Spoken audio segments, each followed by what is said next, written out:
Suppose the application that we need to develop will create a program that prints hello 5 times. At the very beginning, you might think, well, that is a very simple application to do. We simply just put hello and we use the power of the copy and paste 5 times, and there you go. Of course, that's kind of cute at the very beginning with 5 hellos. But how about if your boss asks you to do it 5,000 times or 5 million? You cannot just simply copy and paste 5 million times. That will be an awful program. That is why loops are very important. We're going to introduce the first 3 types of loops that Java support: to pre-order and post-order. Let's start with the while loop. Remember that the loops count with 3 components: the initialization of the control variable, which is responsible to keep track or controlling the condition to be true. The second one is the condition, a Boolean statement that will remain true in order to loop. The condition relies by the control variable, or in some occasions you have a sentinel or a flag that will remain true while we want to execute the body of the loops and the rest. The body of the loop are the number of statements that we want to execute in order to avoid the repetition. And finally, the update of the control variable. The update of the control variable is either an increasing or decreasing. It simply is an update that will control the condition. This is critical, otherwise your computer program will remain true forever and will lead to an infinite loop. In our problem, we will print 5 times hello. Obviously, this is the body of the loop because we want to reduce this execution. One statement will be enough. Since we're printing 5 times, we need a control variable. We're dealing with numbers, that's why we need a counter. We initialize it to 0. This is the very first step. I enumerate right here to the left hand side so you can see what statement or what process we're dealing every time we execute each statement. The second is the condition. In the condition, we need to recognize when we need to stop. Notice that initialize the counter to 0. So we're going to have to do one by one until we reach 5. So as long as the counter is less than 5, we're going to do certain things. This is the condition. The condition is a Boolean statement, which means that the returning value should be a true or a false value. In this case, counter is 0. So when we compare is 0 less than 5, it is indeed true. That is why we're going to get into the scope of the while loop and execute the body of the loop. The body of the loop is this statement that we want to repeat. Counter is a number. At the very beginning is 0, then 1, then 2, and so on. Counter will change by adding one value each time. Let's save, compile, and run this program. We got the 5 hellos as we expected. Let's go back to our code and trace what's happening. On line 10, we initialize our counter. Now is 0. When we go to line 11 in the condition, we check if counter is less than 5, which is true. Is 0 less than 5? True. Then we move to line 12 and execute hello.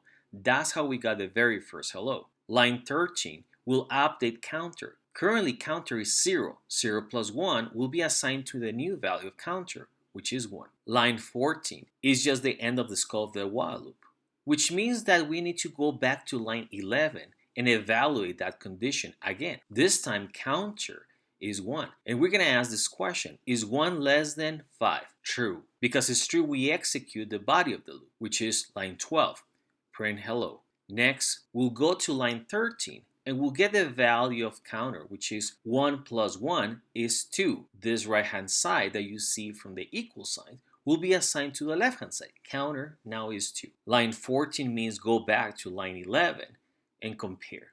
We're going to ask the question again: is 2 less than 5? Which is true. We enter to the loop, we execute line 12, which is hello. Next, we update our line 13. Counter has the value of 2. 2 plus 1 is 3. Now it gets assigned to counter. Line 14 means go back to line 11 and we execute this statement: is 3 less than 5? True. We welcome to the entire loop again. We print line 12, hello, and then we move to line 13. 3 plus 1 is 4. Will be assigned to counter Again, we go from line 14 to line 11 and we compare. Is 4 less than 5? That is true. We welcome to go to the inside of the loop, execute line 12, and update our control variable, which is 4 plus 1 is 5. We assign to counter. Line 14 means go back to line 11 and we'll compare the Boolean statement again. Is 5 less than 5? At this point is false. Because it's false, this condition never gets executed. And we will go to the end of the statement of the while, which is line 15, and we terminate our while. We're going to decompose our while loop in this following example. This time, I'll show you how both loops, the while loop and the for loop, are equivalent. In other words, every time you create a while loop, you can transform it into a for loop and vice versa. They're called pre-tests. Pre-test loops, they usually check before you execute a number of statements. That is where the word pre came from. The for loop is a little bit more cryptic because as you can see right now, we're first going to execute the initialization, followed by the condition, followed by the body of the loop in the loop, and finally the update of the control variable. When you're done with the update of the control variable, you go back to the condition, followed by the update of the control variable, and so on.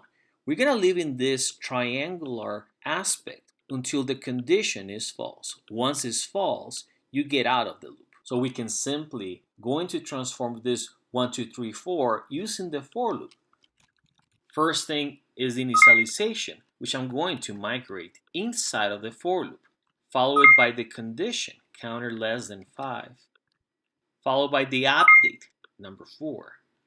This will not include the semicolon, followed by the body of the loop, the system at println. Notice how I disassembled the entire loop. So we don't need this part anymore. At this point, we're going to introduce a postfix operator. Postfix means after. You're going to add one value to the counter every time. There's a shortcut. Counter plus plus will add one value to the variable counter by using the plus plus. These are called postfix operation. There's another way to do this by using plus equal 1. You can specify how you want to update your counter. This is by using one more, plus equal 1. We're going to keep the plus plus just for the sake of demonstration in this example. I'm going to save, compile, and run this program. And here is your 5 hellos. Let's go back to our code real quick. Remember that the order of execution is a little bit different in the for loop. First is the initialization, followed by the condition. Next, body, then update. After the update, we go back to the condition, the check. Next, loop, update, condition. Body, update, condition. Body, update, condition. Body, update, condition. We never go back to number 1, the initialization. It only got executed once. The do while will be a little bit different. We're going to use the skeleton of the while loop in order to create the do while. The do while is a post-check loop, which means that we will check the condition after the execution of the body of the loop. We're going to use the following skeleton just to demonstrate. We're still going to have the initialization of the control variable. The next thing is to use the do. And inside of the do, we will have the body of the loop. After the body of the loop, we must have the update of the control variable. And the last part is the while. Notice in the while, we're going to have the semicolon right after the condition. That is the skeleton. Now that we know the formula, let's do this. Here is our control variable declaration. We're missing the do. The next part is the body of the loop, followed by the update of the loop, and finally the condition. Don't forget that semicolon.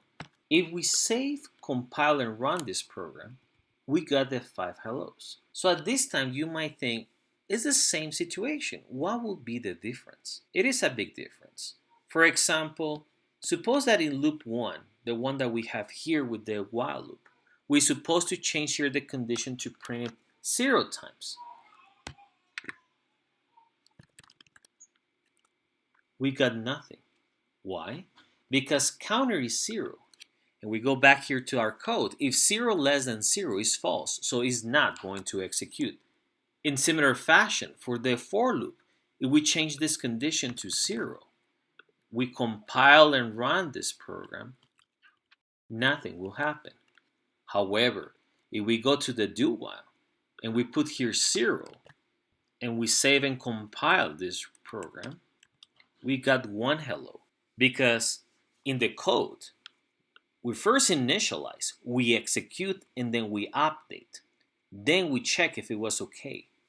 So do whiles help us at least to execute one iteration of the loop, then we check. Very useful for input or loop validation. We will talk about this later on. So next time that you talk about while loops, for loops that are pre-test, and do whiles which are post-test, always think that pre-test is the ask permission to do something, whereas post-test is to ask forgiveness for doing something.